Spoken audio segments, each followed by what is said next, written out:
தமிழ் சினிமாவில் நடிகை மனோரமாவுக்கு அடுத்து காமெடி நடிகையாக அன்றிலிருந்து இன்று வரை தன்னிடத்தை தக்க வைத்துக் கொண்டிருப்பவர் நடிகை கோவை சரளா.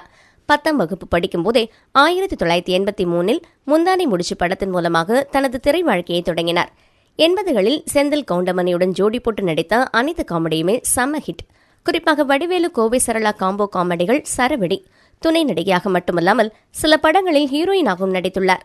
இதுவரை 750 படங்களுக்கு மேல் நடித்துள்ள கோவை சரளா சிறந்த நகைச்சுவை நடிகைக்கான பல்வேறு விருதுகளை பெற்றிருக்கிறார். இவர் அண்மையில் வெளியான அரண்மனை 4 என்ற படத்திலும் நடித்துள்ளார். இப்படத்தின் ப்ரமோஷனுக்காக பல சேனல்களுக்கு பேட்டியளித்துள்ள கோவை சரளா அப்போது தன் வாழ்க்கையில் ஏற்பட்ட சோகமான அனுபவத்தை பகிர்ந்துள்ளார். நான் கோயம்புத்தூரைச் சேர்ந்தவர் என்பதால் எனக்கு கோவை சரளா என்று பெயர் வந்தது. எனக்கு 4 சகோதரர்கள் மற்றும் சகோதரிகள் இருக்கின்றனர். என் வாழ்க்கையில் நடந்த ஒரு மோசமான சம்பவத்தை இன்றும் என்னால் மறக்க முடியவில்லை. என் தந்தை இறக்கும்போது நான் ஊட்டியில் ஷூட்டிங்கில் இருந்தேன். அப்போது என் தந்தை இறந்த செய்தி எனக்கு கிடைத்தது.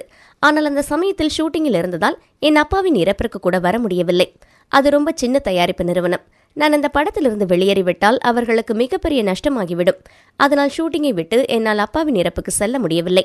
ஆனால் யூனிட்டில் இருந்த எல்லோரும் என்னை தப்பாக நினைத்து பணத்துக்கும் புகழுக்கும் முக்கியத்துவம் கொடுத்து பெத்த தந்தையின் இறப்புக்கு கூட செல்லாதவர் என்று என்னை மோசமாக பேசினார்கள்.